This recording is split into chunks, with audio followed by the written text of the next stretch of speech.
কিছু না। আবির ফের বলে উঠল, যা এখান থেকে। মিম বারবার পেছনে ফিরে তাকাচ্ছে। আবিরের তপ্ত দৃষ্টির ভয়ে মেঘকে আর ডাকতে পারছে না।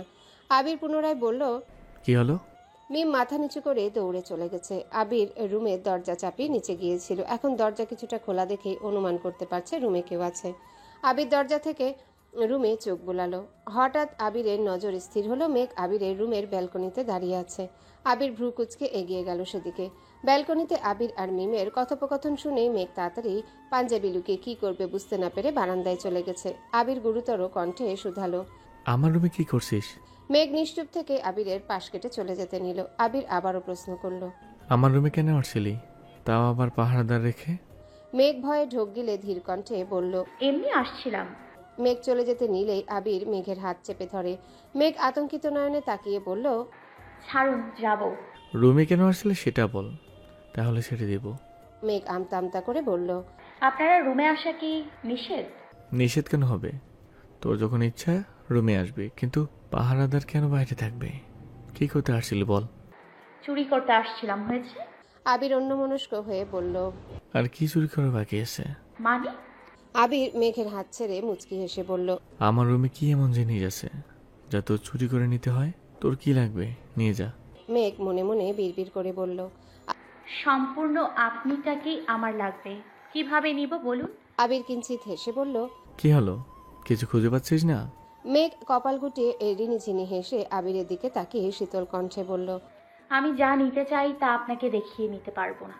আবির চোখ বড় করে সম্পূর্ণ রুমে নজর বুলিয়ে উত্তেজিত কণ্ঠে বলল, তাহলে কি আমি ঘুমালে নিতে পারবি? মেঘ ছোট করে ভেঙচি কেটে বিড়বিড় করতে করতে চলে যাচ্ছে। আবির ঠোঁট কামড়ে হাসছে। মেঘ দরজা পর্যন্ত গিয়ে থমকে দাঁড়ালো। কয়েক পা পিছিয়ে দরজার পাশে দেয়ালে তাকালো। দেয়ালে একটা হাতের ছাপ দেখে মেঘের নজর স্থির হলো। সরু নেত্রে খেয়াল করলো। হঠাৎ মনে পড়ে গেল প্রায় 2-3 মাস আগে এর রুমে রং করার ঘটনা। ভেজা রঙে মেঘের হাতের ছাপ পড়েছিল। সেই ছাপ শুকিয়েছে বহুদিন আগে। দরজার আড়ালে ছিল বলে আজ পর্যন্ত মেঘের চোখে পড়েনি। আজ দরজাটা চাপানো ছিল বিধায় মেঘের নজর আটকেছে। মেঘ আবিরের দিকে তাকিয়ে উদ্বিগ্ন কণ্ঠে বলল, এই দাগটাতে রং করাননি কেন? মেঘের কণ্ঠে আবির পেছনে ফিরে তাকিয়েছে। মেঘের দৃষ্টি খেয়াল করে নিজেও সেদিকে তাকালো। আবির মুখের ভঙ্গি স্বাভাবিক রেখে বলল, লোকের কি খেয়ে দে কাজ নাই, তুই নষ্ট করবি আর তারা বারবার বরণ করবে? বারবার করবে কেন? একবারই তো নষ্ট করেছি, তাও পড়ে গিয়েছিলাম বলে। আবির উদাসীন কণ্ঠে বলল। বেরঙ্গিন জীবনে রুমে রং করে আর কি হবে? মেঘ প্রখর নেত্রে আবিরের দিকে তাকিয়ে আকস্মিক বলে উঠল, আমার কাছে রং আছে, আমি এক্ষুনি নিয়ে আসছি। হাতের ছাপ মুছে সুন্দর ডিজাইন করে দিব। আবির বিরক্তি ভরা কণ্ঠে বলল, যেভাবে রুমে আসলে সেভাবে বেরিয়ে যা। আমার রুম যেমন আছে তেমনই থাকবে, মাতবরি করে নষ্ট করতে হবে না। মেঘ কণ্ঠ খাদে নামিয়ে মৃদুস্বরে বলল, বিশ্বাস করুন, নষ্ট করব না, সুন্দর লাগবে। আবির রাগান্বিত কণ্ঠে বলল, মেঘ, কথা বলে কথা শুনবি না? শুনবো। তাহলে যা এখান থেকে। আমার অনুমতি ব্যতীত আমার রুমের কোনো জিনিস যদি এদিক সেদিক হয়, সেই কাজ যেই করি থাকুক না কেন, তার দায়ভার কিন্তু তোর হবে। So be careful. মেঘ মাথা নিচু করে দাঁড়িয়ে আছে। নিচ থেকে ইকবাল খান আবিরকে ডাকছেন। আবির এগিয়ে গিয়ে মেঘের মাথায় হাত বুলিয়ে অনুগ্রহ কণ্ঠে বলল, সারা রাত ভাবেন, আগামীকাল আমার রুমের দুটো দেওয়াল আপনাকে ডিজাইন করতে হবে। ডিজাইন ভালো না হলে না হলে কি? সেটা না হয় কালকেই বুঝাবো। আবির রুম থেকে বেরিয়ে গেছে। মেঘ দেয়ালের হাতে ছাপের দিকে একবার তাকালো, আবার পাশের দুটা দেয়ালের দিকে তাকিয়ে দেখলো। তারপর রুম থেকে বেরিয়ে সোজা মিমের রুমে ঢুকলো। মিম বিছানায় বসে চোখ বন্ধ করে আমাকে বাঁচাও আমাকে বাঁচাও বলছে। মেঘ মিমকে আলতো চাপড় মেরে বলল, আমাকে বিপদে ফেলে নিজে বাঁচাও বাঁচাও করছিস? লজ্জা লাগে না তোর? লজ্জার যেমন বয়স নাই তেমনি মায়ের খাওয়ারও বয়স নাই। ভাইয়া যেভাবে তাকাচ্ছিল ভয়েই আমার গলা শুকিয়ে গেছিল। তোমাকে কিভাবে ডাকবো? কথায় আছে জান বাঁচানো ফরজ। মেঘ রাগী ভাব নিয়ে বলল, তুই বিপদে পড়লে আমিও বলবো, জান বাঁচানো ফরজ। মিম আহ্লাদি কণ্ঠে বলল। আপু সরি। মেঘ ভেঙচি কেটে চলে গেছে। মিম পেছন পেছন আপু আপু ডাকছে। আলী আহমদ খান আজ ফজরের নামাজ পড়ে বাসায় এসে পড়েছেন। সোফায় হেলান দিয়ে চুপচাপ বসে আছেন। সচরাচর নামাজ শেষে ঘণ্টাখানেক হাঁটাহাঁটি করে তারপর বাসায় ফিরেন। তবে আজ শরীর খারাপ লাগছিল বলে হাঁটতে যাননি। আবির বাসায় ফিরে আব্বুর সাথে একটু কথা বলে নিজের রুমে চলে গেছে। আবিরের পা মোটামুটি ঠিক হলেও শরীর এখনো বেশ দুর্বল। এজন্য আলী আহমদ খান আবিরকে অফিসে যেতে দেন না, বাসায় থেকে যতটা সম্ভব কাজ করে। বাকি সব কাজ ইকবাল খানরাই সামলায়। ইদানিং আবিরের ঘুম ভাঙার পরপরই মেঘের যত্ন শুরু হয়। পা ঠিক হওয়ার পর থেকে আবির নামাজ পড়তে মসজিদে যায়। নামাজ থেকে ফিরতেই টেবিলের উপর কফি, সাথে ইউনিক কিছু নাস্তা সাজানো থাকে। মেঘ তাহাজ্জুদের নামাজ শেষ করে রান্না করতে যায়। আবির আর নিজের জন্য অল্প স্বল্প নাস্তা রেডি করে নিজের রুমে লুকিয়ে রাখে। আবির নামাজে গেলে চুপি চুপি আবিরের রুমে নাস্তা রেখে নিজের রুমে চলে আসে। আবির সব বুঝতে পেরেও মেঘকে কিছু বলে না, অবশ্য কিছু বলতেও ইচ্ছে করে না। আবির তার কাদম্বিনীর অতিরিক্ত যত্নে দিনকে দিন মেঘের প্রতি এতটাই আসক্ত হয়ে পড়ছে যা কোনোভাবে কাটাতে পারছে না। নিজের প্রতি নিয়ন্ত্রণ হারিয়ে ফেলছে। আবির অ্যাক্সিডেন্ট করার পর থেকে আবিরের প্রতি মেঘদের দায়িত্ববোধ কয়েকগুণ বেড়ে গেছে, সেই সাথে বুদ্ধিও বেড়েছে। এখন আর আগের মতো বাসার মানুষদের সামনে পাগলামি করে না। আবির কিছু বললে একবারে মেনে নেয়, মুখের উপর প্রশ্নও করে না। আবির প্রতিদিনের মতো আজও রুমে এসে টেবিলে নাস্তা রাখা দেখে নিঃশব্দে হাসলো। নাস্তা শেষ করে আবারও ঘুমিয়ে পড়ল। মেঘও নিজের রুমে নাস্তা করে পড়তে বসেছে। নিচে আলী আহমদ খান সোফায় চোখ বন্ধ করে বসে আছেন। মালিয়া খান কয়েকবার জিজ্ঞাসা করেছেন কোনো সমস্যা কিনা, কিন্তু উনি কিছুই বলেননি। অনেকক্ষণ পর ইকবাল খান বাজার নিয়ে বাসায় ফিরেছেন। ভাইজানকে মনমরা হয়ে সোফায় এভাবে বসে থাকতে দেখে ইকবাল খানও সোফায় গিয়ে বসলেন। শান্ত স্বরে শুধালেন, ভাইজান, তুমি কি কোনো বিষয় নিয়ে চিন্তিত? না, তেমন কিছু না। মনে হচ্ছে কোনো কিছু নিয়ে টেনশন করছো, আমায় বলো। কি বলবো, আবিরের ছন্নছাড়া আচরণগুলো আমাকে খুব ভাবাচ্ছে। নিজের মতো ব্যবসা করতে চাইছিল, সেখানে আমি জোর করে ওকে আমাদের ব্যবসায় জড়িয়েছি। আদৌ ওর মনে কি চলছে তাও বুঝতে পারছি না। ভেবেছিলাম ওকে বিয়ে করাতে পারলে দুশ্চিন্তাটা অনেক কমে যাবে, কিন্তু ও বিয়েও করবে না বলে দিল। একমাত্র ছেলে, এত বছর দূরে ছিল, বাসায় ফেরার পর যেন দূরত্ব আরও বেড়ে গেছে। আবিরকে কিছু বলতেও পারি না, বলার আগেই ওর মা কান্নাকাটি শুরু করে দেয়। ইকবাল খান মলিন হেসে বললেন, ভাইজান, তুমি শুধু শুধু টেনশন করছো। দরকার হলে আমি আবিরের সাথে আবার কথা বলবো। আপাতত কিছু বলার প্রয়োজন নেই, কিছুদিন আবিরকে ওর মতো করেই থাকতে দে, দেখ ওর মতিগতি বদলায় কিনা। ইকবাল খান মাথা নিচু করে কিছুক্ষণ বসে রইলেন। দুই ভাইয়ের মুখে কোনো কথা নেই। ইকবাল খান গলা খেকিয়ে হঠাৎ উঠে বললেন, ভাইজান, একটা কথা জিজ্ঞেস করি। হ্যাঁ বল। আফাকে কি তুমি সত্যি মন থেকে মেনে নিয়েছো, নাকি মনের ভেতর এখনো ক্ষোভ রয়েই গেছে? মন থেকে না মানতে পারলে আমাদের বাড়িতে ঢোকার অনুমতি কোনোদিন দিতাম না, এটা মাথায় রাখিস। কিন্তু কি? মাত্র 2 দিনের সাক্ষাতে আপুদের বাসায় আর দাওয়াত দিলে, এত সহজে সবটা মানিয়ে নিলে, বিষয়টা সত্যিই অবাক করেছে আমায়। আলী আহমদ খান অনচ্ছ হেসে বললেন, তোদের চোখে বিষয়টা দুদিনের ঘটনা হলেও আমার কাছে এটা প্রায় 8 থেকে 10 বছর যাবৎ চলমান একটা ঘটনা। মানে? মাহমুদার বিয়ের পর থেকে 15-20 বছর বয়সের মতো আমি ওর নামটা সহ্য করতে পারিনি। কত রাত ওদের উপর রাগ করে না খেয়ে ঘুমিয়েছি তার হিসাব নেই। আগে প্রতি বছর ঈদে বা অন্য সময়ে বেড়ানোর জন্য প্রায় গ্রামে যেতাম, কিন্তু ওই ঘটনার পর থেকে গ্রামে গেলে আমার পরিবার নামে আজে বাজে কথা শুনতে হতো। তার জন্য বাধ্য হয়ে গ্রামের সাথে যোগাযোগ পুরোপুরি বন্ধ করে দিয়েছিলাম। নিজের সাজানো সংসারকে বাঁচাতে বাধ্য হয়ে সব ছেড়েছিলাম, এমনকি ঈদেও বাড়িতে পা দিইনি। সময় আর বয়সের সাথে সব কিছুই বদলাতে শুরু করলো, কিন্তু আমি আমার নীতি থেকে সরতে পারিনি। হঠাৎ একদিন একটা অপরিচিত নাম্বার থেকে কল আসে। কথা বলে জানতে পারি সে আমাদের গ্রামের মেম্বারের ছোট ভাই মইদুল। পড়াশোনা শেষে যশোর চাকরির পোস্টিং হয়, সেখানে যাই। এখানে মাহমুদকে দেখে আমার ফোন নাম্বার সংগ্রহ করে সে আমায় ফোন দিয়ে জানিয়েছে। আমি সেদিন আমার আবেগ নিয়ন্ত্রণ করতে পারিনি। ওর নামটা শুনে মুখের উপর কল কাটতে পারিনি। বোনের প্রতি দুর্বলতাই মইদুলের বলা সব কথা শুনছিলাম। তারপর থেকে মইদুলের মাধ্যমে কল দিয়ে মাহমুদের খবর জানতাম। কখনো কখনো আমিও কল দিতাম। ওদের ঢাকা আসার খবর আমি আগেই পেয়েছিলাম। এমনকি আমি মাহমুদা আর ওর মেয়ে আইরিনকে আমি আগেই 2-3 বার দেখেছি। এতদিন আমাদের কিছু জানাওনি কেন? কিভাবে জানতাম আর কি বা জানতাম? তুমি আপাকে সত্যি মাফ করেছো? যেদিন শুনছিলাম ওর হাজব্যান্ড হার্ট অ্যাটাক করেছে, সেই দিন আমি ওদের মাফ করে দিয়েছিলাম, কিন্তু নিজের নীতি থেকে নড়তে পারিনি। মনের উপর যে শক্ত আবরণটা পড়ছিল সেটাকেও সরাতে পারিনি। নিজের জেদ আর আক্রোশে নিজেই বন্দী হয়েছিলাম। তারপর হঠাৎ যখন মাহমুদা আর জান্নাতকে দেখলাম, আর মাহমুদা আমায় ভাইজান বলে ডাকলো, ওর ডাকে সেদিন মনে হচ্ছিল আমার বুকটা ফেরে 28 বছর যাবৎ জমা বিশাল আকৃতির পাথরটা যেন মুহূর্তেই বিলুপ্ত হয়ে গেছিল। ইচ্ছে হচ্ছিল ছোটবেলার মতোই সব কিছু ভুলে বোনকে কাছে টেনে নিতে, কিন্তু আমি পারিনি। আমার মন সায় দিলেও হাত পা তাতে সায় দেয়নি। তারপরও তোর ভাবি আর আবির, মোজাম্মেল আমাকে অনেক বুঝিয়েছে, তাই সব কিছু ভুলে ওদের ডাকার সিদ্ধান্ত নিয়েছি। বাঁচব আর কতদিন? রক্তের সম্পর্ক ছিন্ন করে মরতেও পারবো না। ইকবাল খান নিস্তব্ধ হয়ে বসে আছেন, কিছু বলার ভাষা নেই ওনার। বোনের প্রতি বড় দুই ভাইয়ের মতো ইকবাল খানের ভালোবাসাও প্রবল ছিল। মাহমুদা খান আর ইকবাল খান মোটামুটি সমবয়সী ছিল বিধায় দুজনের সম্পর্কটাও বেশ মজবুত ছিল। মাহমুদা খানের ছায়ায় বড় হওয়া ইকবাল খান হঠাৎ বোনকে হারিয়ে এলোমেলো হয়ে উঠেছিলেন, তারপর পর মাকে হারিয়েছিলেন।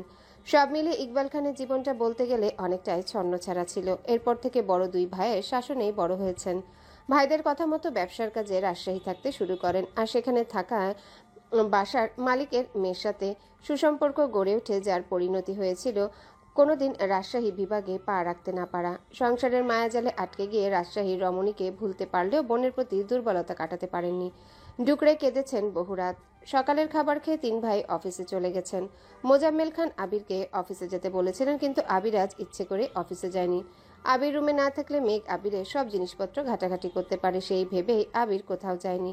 প্রায় 11:30 নাগাদ মেঘ আবিরের রুমে আসে। আবির রং সহ প্রয়োজনীয় সব সরঞ্জাম আগেই আনিয়ে রেখেছিল। মেঘ মিষ্টি কণ্ঠে শুধালো, এখন আর্ট করব? তোর যখন ইচ্ছে তখন করতে পারিস, আমার কোনো সমস্যাই নেই। আমার পছন্দের ডিজাইন এঁকে দিব? অবশ্যই। মেঘ নেট থেকে দেখে কয়েকটা সুন্দর ডিজাইন আগেই বের করে রেখেছিল, সেগুলোর একটাই এখন করছে। মেঘের পরনে সুতি কাপড়ে 3 পিস, গলায় ওড়নাটা 2 প্যাচ দিয়ে সামনের দিকে রেখেছে। ঘন কালো লম্বা চুলগুলো আজ আগে থেকেই সামলে এসেছে, চুলগুলো পেঁচিয়ে কাকড়া দিয়ে আটকে নিয়েছে। মেঘের ঘাড় উন্মুক্ত, ছোট ছোট চুলগুলো ঘাড়ে পড়ে আছে। আবির ল্যাপটপে কাজ করছে আর মাঝে মাঝে মেঘের দিকে তাকাচ্ছে। মেঘ সরাসরি না দেখলেও আবিরের নজর সে ঠিকই বুঝতে পারছে। অস্বস্তিতে বুকের ভেতর ধুকপুক শুরু হয়ে গেছে, নাকের ডগায় কপালে থুতনির উপরে ঘাম জমে একাকার অবস্থা হয়ে গেছে। হঠাৎ আবিরের ফোনে কল বেজে উঠল। আবির যথারীতি ফোন কানে নিয়ে বেরিয়ে গেছে। আবির বের হতে মেঘ স্বস্তির নিঃশ্বাস ছাড়ল। আবির রুমে নেই দেখে মেঘ কাজের গতি বাড়াচ্ছে, তাড়াতাড়ি ডিজাইন শেষ করে পালাতে পারলেই বাঁচে। আচমকা মিম দরজায় দাঁড়িয়ে কাশতে শুরু করলো। মেঘ বুঝতে পেরেও পেছনে ফিরে তাকালো না। মিম রুমে না ঢুকে দরজায় দাঁড়িয়ে কেসেই যাচ্ছে। মুহূর্তেই মেঘের চোয়াল শক্ত হয়ে গেছে। মিমের দিকে অগ্নিদৃষ্টিতে তাকিয়ে হুঙ্কার দিল, আজকে আমায় জ্বালালে তোর খবরই আছে। মেঘের ধমক খেয়ে মিমের ঠোঁট ভেঙে আসছে। মিম ব্যগ্র কণ্ঠে বলল, সরি আপু, আমি তোমাকে জ্বালাতে আসিনি, শুধু দেখতে আসছিলাম কোন ডিজাইনটা করতেছো। মেঘ শীতল কণ্ঠে বলল, ভেতরে এসে দেখে যা কোনটা করছি। সঙ্গে সঙ্গে মিমের মুখে হাসি ফুটল, ছুটে গেল রুমের ভেতর। মিমের উত্তেজনা দেখে মেঘ গম্ভীর কণ্ঠে বলল, দেখিস রুমের কোনো জিনিস নষ্ট করিস না যেন।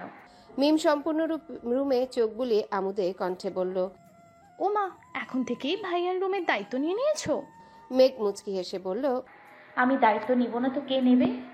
মিম হেসে বলল, আমিও সেটাই বলি, মণিমুক্তা তো আর দায়িত্ব নিতে পারবে না। মেঘ কপাল কুঁচকে ভারী কণ্ঠে শুধালো। মণিমুক্তাকে? মিম হাসতে হাসতে বিছানার পাশে বসে পড়েছে। মিমের হাসি দেখে মেঘের চোখ আরো সরু হয়ে গেছে। কপালে কয়েক স্তর ভাঁজ ফেলে তাকিয়ে আছে। মিম ঠোঁটে হাসি রেখে বলল, ধরো তোমার মেঘ চেঁচিয়ে উঠে বলল। মিম দৌড়ে রুম থেকে বেরিয়ে গেছে। মেঘ রাগে কিছুক্ষণ দরজার দিকে তাকিয়ে থেকে পুনরায় কাজে মনোযোগ দিল। কিছুক্ষণ পর মিম আবার আসছে। বিছানার পাশে দাঁড়িয়ে মোলায়েম কণ্ঠে ডাকলো, আপু, কেন? আমার কি রূপ বের হয়েছে? তোমাকে দেখতে আসছি। তোমার এই রূপের আগুনে ভাইয়া এমনিতেই পাগল হয়ে গেছে, এর চেয়ে বেশি রূপ যদি বের হয় তাহলে ভাইয়া আর সহ্য করতে পারবে না গো। মিম, তোর মুখটা বন্ধ রাখবি? উনি যদি এসব কথা শুনতে পায়, তোকে আর আমাকে দুটাকেই আধ মরা করে ফেলবে। তোমার উনি নিচে বসে বসে প্রেম করতেছে, এখন আসবে না। কার সাথে প্রেম করে? হবে তোমার চেয়েও সুন্দরী কেউ। মেঘ রাগে গজগজ করতে করতে বলল। তুই যাবি এখান থেকে? মিম বিড়বিড় করতে করতে রুম থেকে বেরিয়ে গেছে। মৃদু বাতাসে মেঘের সামনের দিকের ছোট চুলগুলো এলোমেলো হয়ে গেছে, চোখ মুখে ঝাপটে পড়ছে। মেঘের দুহাতে রং ভরে আছে, তাই ঠিক করতে পারছে না। মিমের সাথে কথা বলতে বলতে মেঘ হাতের কবজি দিয়ে চুলগুলো ঠিক করার চেষ্টা করছে, কিন্তু পারছে না। বাধ্য হয়ে পুনরায় ডাকলো। মিম। ততক্ষণে মিম বেরিয়ে গেছে। বেলকনিতে আবিরকে আসতে দেখে মিম দ্রুত পাশ কাটিয়ে রুমে চলে গেছে। মেঘ উচ্চস্বরে মিমকে ডাকছে। মেঘ যে দেয়াল ডিজাইন করছে সেটা থেকে দরজা সম্পূর্ণ বিপরীতে অবস্থিত। রুমে হঠাৎ কারো অস্তিত্ব বুঝতে পেরে মেঘ বলিষ্ঠ কণ্ঠে বলল। এতক্ষণ ধরে ডাকছি, আসছিলি না কেন? আমার চুলগুলো ঠিক করে দিয়ে যা। আবির বিছানার উপর ফোন রেখে মেঘের কাছে এগিয়ে গেল। মেঘের কাছাকাছি এসে স্বাভাবিক কণ্ঠে বলল। এদিকে ঘুর। আবিরের কণ্ঠ শুনে মেঘ চমকে উঠে পেছনে ঘুরল। মেঘ পেছনে ঘুরতেই আবিরের ঘনিষ্ঠতা অনুভব করল। আবির ঠিক মেঘের সম্মুখে দাঁড়ানো, মাঝখানে কেবল কয়েক ইঞ্চির গ্যাপ। আবিরের গা থেকে আসা তীব্র গন্ধে মেঘের মাতাল হওয়ার অবস্থা। শ্বাসরুদ্ধকর পরিস্থিতি সামলাতেই মেঘ ঢোক গিলে উষ্ণ কণ্ঠে বলল। সরি, আমি ভেবেছিলাম মিম আসছে। আবির নেশাক্ত দৃষ্টিতে তাকিয়ে প্রশ্ন করল। কেন? আমি ঠিক করে দিতে পারি না? মেঘের হৃদস্পন্দন কয়েক গুণ বেড়ে গেছে, বুকের ভেতর তোলপাড় শুরু হয়ে গেছে। মস্তিষ্কের নিউরনে অনুরণ হচ্ছে, শ্বাসনালীতে তুফান, গলা শুকিয়ে কাঠ। উত্তর দেওয়ার মতো অবস্থা নেই। জানালা দিয়ে আসা আনম্র পবনে মেঘের ছোট বড় চুলগুলো দুলল বাতাসে। দু একটা চুল চোখে লাগতেই মেঘ চোখ বন্ধ করে ফেলল। চোখ বন্ধ রেখে মেঘ চুল সরানোর জন্য রঙে রাঙানো হাত তুলল। আবির সহসা মেঘের হাতের কবজিতে ধরে থামিয়ে দিল। আবিরের স্পর্শে মেঘ আবারও চমকে উঠে মেঘ হতভম্ব হয়ে তাকালো। কয়েক মুহূর্ত নিগুড় দৃষ্টিতে ড্যাব ড্যাব করে তাকিয়ে রইল। মেঘের এক হাত আবিরের হাতে বন্দি। বাতাসের হাত থেকে চোখকে বাঁচাতে মেঘ এবার অন্য হাত তুলতে নিল।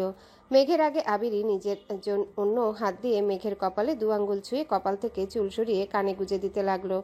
আবিরের অনমনীয় হাতের স্পর্শে মেঘের ভেতরটা ছটফট করছে। আবেশে মেঘের 2 চোখ বন্ধ হয়ে গেছে। আবির খুব যত্ন সহকারে 2-3 বারে চুল সরানোর চেষ্টা করলো। মেঘ নিজেকে সামলে আচমকা চোখ মেলল। নিজের মনের বিরুদ্ধে সর্বোচ্চ শক্তি দিয়ে উচ্চস্বরে বলল। ছাড়ুন আমায়। আবির গম্ভীর কণ্ঠে বলল। স্যারকে যখন বলবি তবে এত আকৃষ্ট করছিস কেন আমায়? আবিরের কথা শুনে মেঘ বিপুল চোখে তাকালো। আবিরের বিশ্রান্ত চাহনিতে মেঘের অনুভূতির আকাশ জুড়ে প্রজাপতিরা ডানা মেলে উঠতে শুরু করেছে। মেঘের আদলে লেপ্টে আছে প্রমত্ততা, মনে অনুরাগের সুর বাজছে। মেঘের বয়ঃসন্ধির প্রথম প্রেম আবির ভাই। সেই আবির ভাইয়ের ঘনিষ্ঠতা উন্মাদ করে তুলছে মেঘকে। আবিরের বলিষ্ঠ ব্যক্তিত্ব বহুদিন আগেই মেঘের মনকে দুর্বল করেছিল। আবির ভাই নামক অসুখ বাসা বেঁধেছিল ছোট্ট মেঘের মনে। যে অসুখ সারানোর ঔষধ আজও আবিষ্কৃত হয়নি। আবির নীরের দৃষ্টিতে মেঘকে দেখেই যাচ্ছে। মেঘও বৃহৎ আঁখিতে তাকিয়ে আছে আবিরের চোখের দিকে। কারো মুখে কোনো শব্দ নেই। মেঘ ঘোরের মধ্যে থেকেই আকস্মিক পেছনে চলে যাচ্ছে। 2 থেকে 3 কদম পেছাতেই আবিরের হাতে থাকা মেঘের হাতটা টান পড়ে। অমনি আবিরের মনোযোগে বিঘ্ন ঘটে। দেয়াল ভর্তি ভেজা রং। মেঘ বেখেয়ালি ভাবে পেছাচ্ছে দেখে আবির মেঘের হাতের কবজি ধরে টান দিতে মেঘের ছোট্ট দেহ আবিরের পেট আর বুকের মাঝামাঝি অবস্থানে ধাক্কা লাগে। আচমকা আক্রমণে মেঘের গা কেঁপে উঠল। মেঘের দৃষ্টি আবিরের বুকের দিকে। আবির দীর্ঘ নিঃশ্বাস ছেড়ে তপ্তস্বরে বলল। কারো প্রণয়ের পরিণত হতে চাইলে তার অনুষঙ্গের নিগ্রতা সহ্য করার প্রবলতা থাকতে হবে। অনারম্ভের কাঙ্ক্ষিত অভিলাষ অপূর্ব থেকে যাবে। মেঘ কোনোভাবেই ধাতস্থ হতে পারছে না। হতবিহ্বলতায় মেঘের মুখ ফ্যাকাশে হয়ে গেছে। মেঘের মনে একটা প্রশ্ন আচমকায় আঘাত হানল। ওই দিন রাতে কি আবির ভাই সজাগ ছিল? তবে কি আমার সব কথা শুনে ফেলেছেন? লজ্জায় মেঘের চিবুক নেমে গেছে। আহত দৃষ্টিতে তাকিয়ে আছে আবিরের হাতে বন্দি নিজের হাতটার দিকে। নিজেকে বাঁচানোর আর কোনো উপায় নেই। দিশেহারা হয়ে আবিরের কাছ থেকে কিছুটা পিছিয়ে আসলো। আচমকা আবির মেঘের হাত ছেড়ে তড়িৎ বেগে মেঘের কোমল অনুজ কোমর আঁকড়ে ধরল। অমনি মেঘের মেরুদণ্ড সোজা হয়ে গেছে। আবির একটানে মেঘকে নিজের সঙ্গে মিশিয়ে ফেলল। মেঘ প্রখর নেত্রে তাকালো আবিরের দিকে। চোখ দুটা রসগোল্লার মতো বড় হয়ে গেছে। নিঃশ্বাস গলায় আটকে গেছে। আবিরের সম্মোহনী দৃষ্টিতে মেঘের মন তুষারের ন্যায় জমে গেছে। প্রত্যাশিত ব্যক্তির অপ্রত্যাশিত স্পর্শ ভেঙে চুরে দিচ্ছে মেঘের পিঞ্জরে আবদ্ধ হৃৎপিণ্ডকে। দীর্ঘ সময় পর মেঘ সর্বশক্তি দিয়ে নিজের ভেতরের আবদ্ধ নিঃশ্বাসটা ছাড়ল। মেঘের ধারালো চাহনির নিকট আবির আজ বারংবার ধৃত হচ্ছে, তবুও মেঘের স্নিগ্ধ ধৃষ্টতা থেকে নজর সরাতে ব্যর্থ হচ্ছে। মেঘের শরীর মাত্রাতিরিক্ত ঘামতে শুরু করেছে। মুহূর্তেই সুতি জামা ভিজে গায়ের সঙ্গে লেপ্টে গেছে। মেঘের শরীরের তীব্র কম্পনে আবিরের হাতও কাঁপছে। ঘামের কারণে জামার উপর দিয়ে আবিরের হাতের 5 আঙ্গুল ভিজে গেছে। মেঘ স্তব্ধ হয়ে দাঁড়িয়ে আছে। আবির গভীর দৃষ্টিতে মেঘকে দেখছে, এক ঠোঁট চেপে হাসছে। মেঘ ভুলে গেছে হাত ভর্তি রঙের কথা। মুখের ঘাম মুছতে হাত তুলতে আবির অন্য হাত দিতে মেঘের হাত স্পর্শ করলো। মেঘের হাতে লেগে থাকা ঘন রঙে আবিরের হাত ভরে গেছে। মেঘের দৃষ্টি সেদিকে পড়তেই তাড়াতাড়ি হাত সরাতে চাইল। ততক্ষণে আবিরের 5 আঙ্গুলে মেঘের আঙ্গুলগুলো বন্দী হয়ে গেছে। মেঘ সুদীর্ঘ সময় নিয়ে শ্বাস ছেড়ে আর্তনাদ করে বলতে নিল। আমাকে আবির মেঘের হাত ছেড়ে এক আঙ্গুলে মেঘের ঠোঁট স্পর্শ করেছে। মেঘ সহসাই নিশ্চুপ হয়ে গেছে। আবিরের আঙ্গুলের রং মেঘের ঠোঁটে লেগে গেছে। মৃদু বাতাসে মেঘের চুলগুলো হালকাভাবে উঠছে। ভেতরের কম্পনে মেঘের সেদিকে খেয়াল নেই। আবির আলতো হাতে মেঘের চুলগুলো সরিয়ে দিচ্ছে। রঙের কারণে চুলগুলো একে একে রঙে আটকে গেছে। চুল সরাতে সরাতে আবিরের দৃষ্টি মেঘের গালে আটকালো। বাহির থেকে আসা আলোতে মেঘের গালটা অতিরিক্ত আদুরে দেখাচ্ছে। আবির নিজের মন আর হাত কোনোটাকে নিয়ন্ত্রণ করতে পারছে না। না চাইতে রঙে রঙিন হাতে মেঘের গাল ছুঁয়ে দিল। কয়েক মুহূর্ত গালে হাত রেখে ধীরে ধীরে হাত নামিয়ে গলার একপাশে ঘাড়ে হাত ছুড়ালো। ভয়ঙ্কর পরিস্থিতিতে মেঘ নিরস্ত হয়ে গেছে। আবিরের কর্মকাণ্ডে মেঘের সব শক্তি বিলীন হয়ে গেছে। মেঘের গালে আবিরের 5 আঙ্গুলের ছাপ স্পষ্ট প্রতীয়মান হচ্ছে। আবির মেঘের ঘাড়ে হাত রেখে কিছুটা নিচু হয়ে অন্য পাশে মেঘের ঘাড়ের কাছে মুখ এগিয়ে নিল। আবিরের তপ্ত নিঃশ্বাস ছুঁয়ে দিচ্ছে মেঘের মসৃণ গ্রীবা। মেঘ দাঁতে দাঁত চেপে চোখ বন্ধ করে দাঁড়িয়ে আছে। আবিরের সুগভীর কণ্ঠস্বর ভেসে উঠল। এতটুকুতে এই অবস্থা হলে কিভাবে হবে? আবিরের নেশাক্ত কণ্ঠে বলা কথা মেঘের কর্ণপাত হলো না। আবিরের স্পর্শ আর নিঃশ্বাসেই মেঘ পাথর বনে গেছে। আবির আবেশিত কণ্ঠে পুনরায় বলল। ম্যাম, নিজেকে সামলান। আমি কিন্তু আমাতে নেই। কোনো অনিষ্ট হলে আমি একা কলুষিত হব না, আপনাকে নিয়েই হব। আবিরের কথা মেঘের কানে ঢুকছে কিনা কে জানে। মেঘ বরফের ন্যায় শক্ত হয়ে দাঁড়িয়ে আছে। আবির মেঘকে ছেড়ে কিছুটা দূরে সরে দাঁড়িয়েছে। মেঘ তখনও পূর্বের জায়গায় দাঁড়ানো। দেখে বোঝাই যাচ্ছে নিজের সেন্সে নেই। আচমকায় মেঘ পেছাতে শুরু করে। দেয়ালে আটকানোর পূর্বে আবির এগিয়ে এসে মেঘের চুলের খোপার ঠিক পেছনে দেয়ালে এক হাত রাখলো, যেন মেঘের চুলে রং না লাগে। অন্য হাত দেয়ালে ধরে নিজেকে আটকালো। মেঘ ঘন ঘন নিঃশ্বাস নিচ্ছে। হঠাৎ আতঙ্কিত কণ্ঠে বলল। আমি রুমে যাব। আবির মিটিমিটি হেসে শুধালো।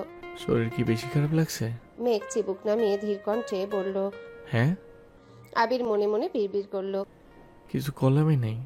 এতে নাজেহাল অবস্থা। কিছু করলে তো আপনাকে খুঁজে পাওয়া যাবে না। এইবার আপনি আবিরের পূরণীয় হতে চান? মেঘ শীতল কণ্ঠে বলল। সরুন, আমি চলে যাব। রং পরে করে দিব। আবির মৃদুস্বরে বলল। আপনার ইচ্ছে। আচমকা বেলকনি থেকে তানভীর ডাকলো। ভাইয়া আসবো?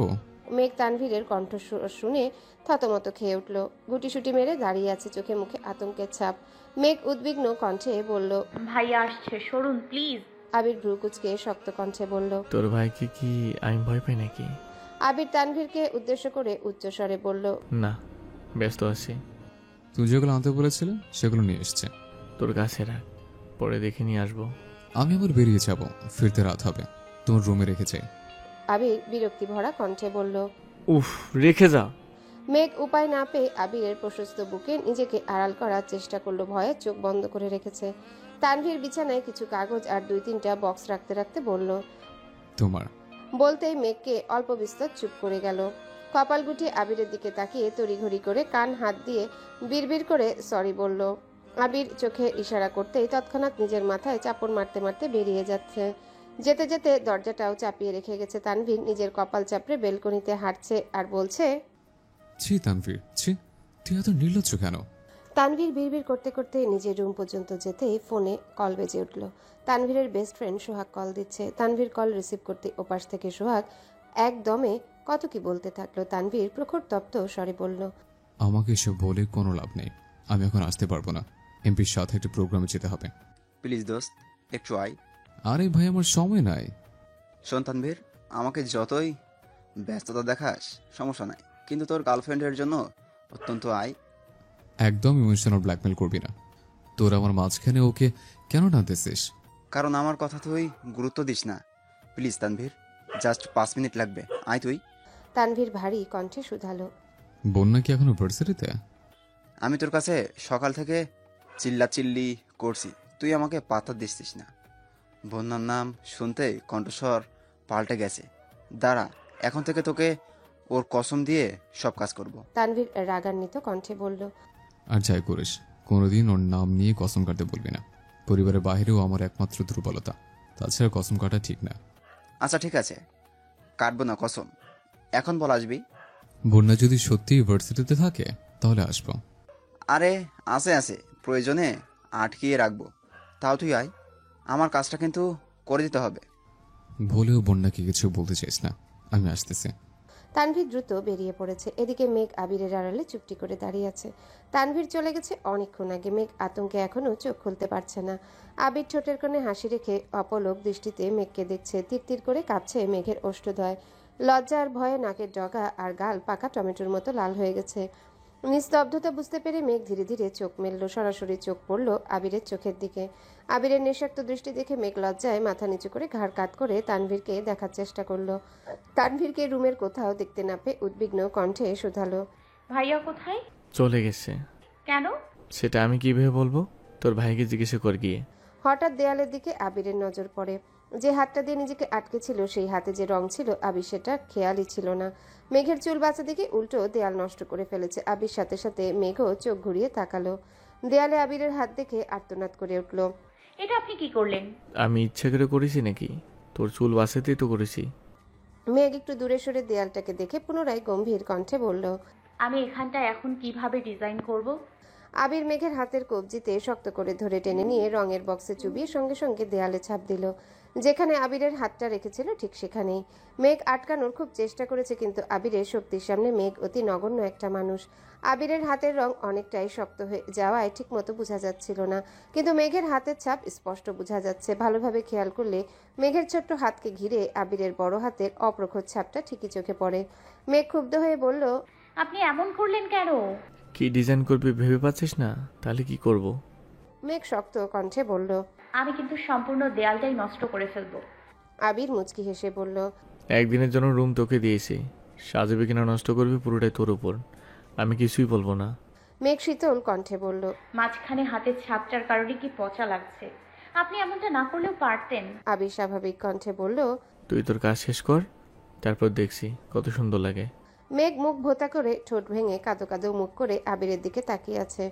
আবির মুচকি হেসে দু আঙ্গুলে মেঘের রাগে ফুলে ওঠা নাকটা আলতোভাবে চেপে মোলায়েম কণ্ঠে বলল, দেওয়াল জুড়ে এত সুন্দর পেন্টিং থাকবে আর তাতে ডিজাইনের হাতের ছাপ থাকবে না?